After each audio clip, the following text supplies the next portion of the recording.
Hello mga bay, mayong buntag or good morning. Meron po tayong bagong video mga bay kasi meron tayong order from Shopee na magnifying glass para sa yung maliliit na spare parts mga bay. Yun, yan dito. Yan. Ngayon naisipan ko mga bay na kasi bago siya. Siguro baka wala pang mga video nito sa YouTube yung pagka-symbol. Gagawin natin i-symbol natin ito mga bay. Yun, ito yung maliit ko dito na misa mga bay para sa pagre-repair. Tapos yan yung magnifying glass mga bay na bago. Yan. Yun mga gamit natin sa pagre-repair mga bay. Meron tayong hot air. Yun soldering. Tapos yung dito sa lagayan yung ibang gamit natin. Yun umpisa natin yung pag-assemble mga bay. Papakita natin yung baka kasi makatulong tong video na to. Kasi medyo rin siya mga bay. Medyo mahirap din siya. Kung wala kang idea, mahirapan ka rin ito sa pag-assemble ng magnifying glass. Paano masabi? Yung picture niya is ganito. Yan. Yan yung gagayahin natin. Sa bagay, madali lang naman mga bay kasi meron namang picture. Yan. Yan, simulan natin yung pag-assemble nito mga bay. Sa mga may bagong bili dyan na tingnan niyo po yung gagawin natin mga bay.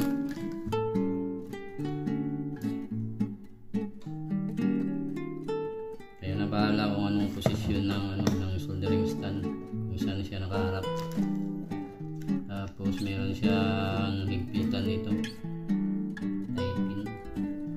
Tight mo lang mga bay, higpitan mo lang.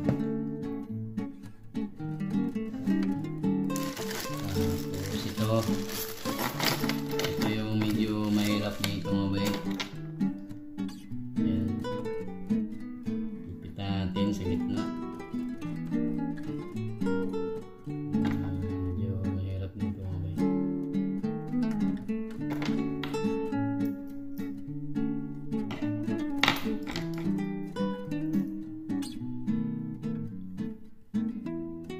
Luwagan lang natin siya mga bay. Luwagan lang natin. Para to dito.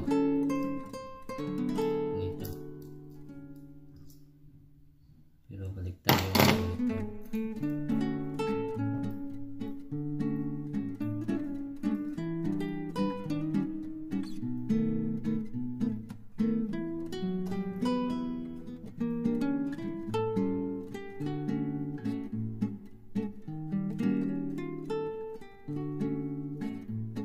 yung magnifying glass mga bay is malaking tulong to lalo na sa maliit na mga parts kasi hindi na yan lalo na kung may problema ka sa mata, mahirapan ka na yan. Kaya kailangan mo ng magnifying glass para makita mo yung mga value para sa pagre-replace ng spare parts. Yan.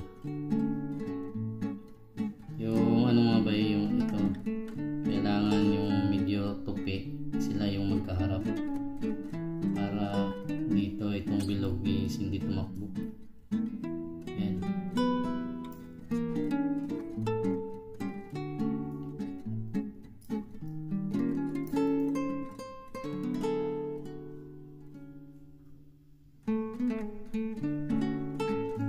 Yung isa naman is dito.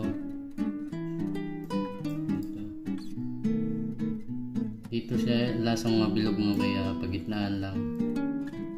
Dito. Tapos higpitan. Medyo mahirap to kung ikaw lang mag-isa. Walang mag-higpit.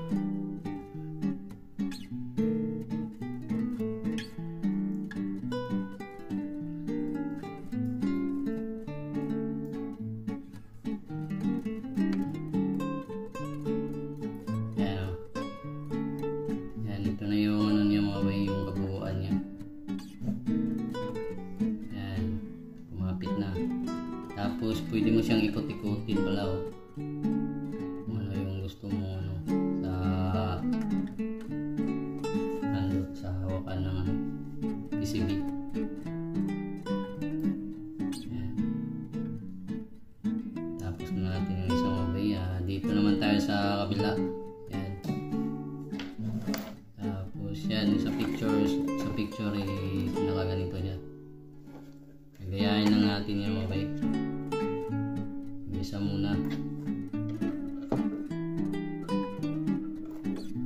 Kung paano natin ginawa dito is ganun lang din dito sa kabila.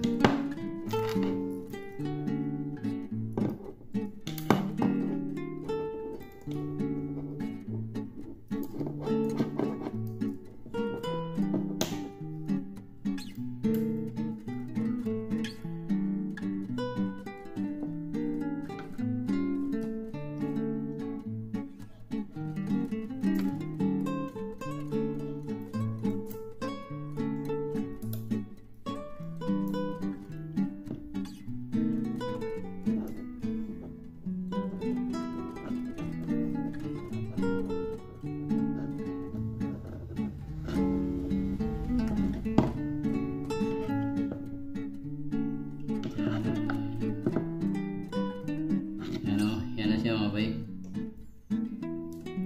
Medyo ano yan. Tapos isa na lang po mabay, isa na lang dito to.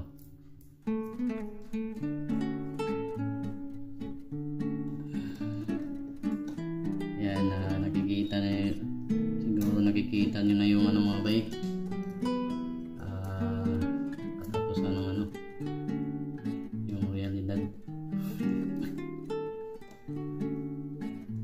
Simbol na doon, medyo mahirap yan.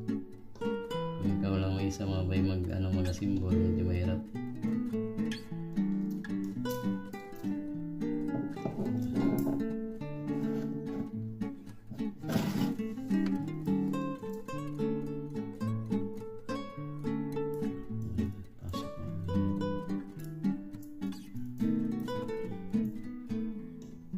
Hirap ito, hirap pag ikaw lang may isa.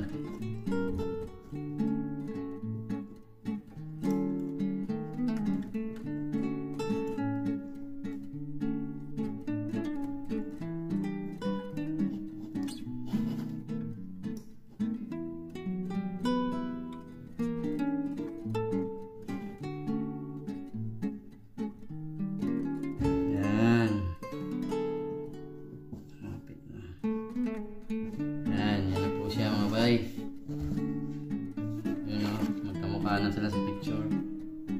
Ayan. Tapos na mabay.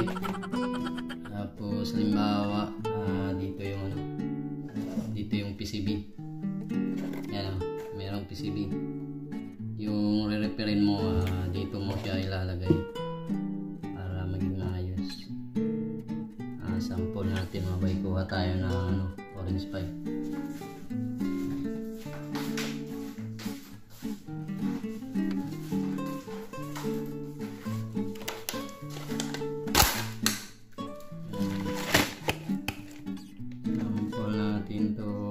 Orange pie mabay, orange pie 1. Itong orange pie 1, ito yung example mabay na pwede mong gamitan na magnifying glass kasi yun nga sobrang liit na na.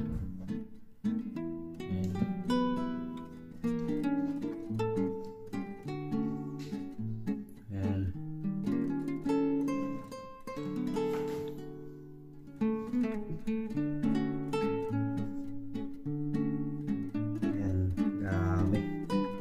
Ang ganda mga mabay, kitang kita talaga yung mga value.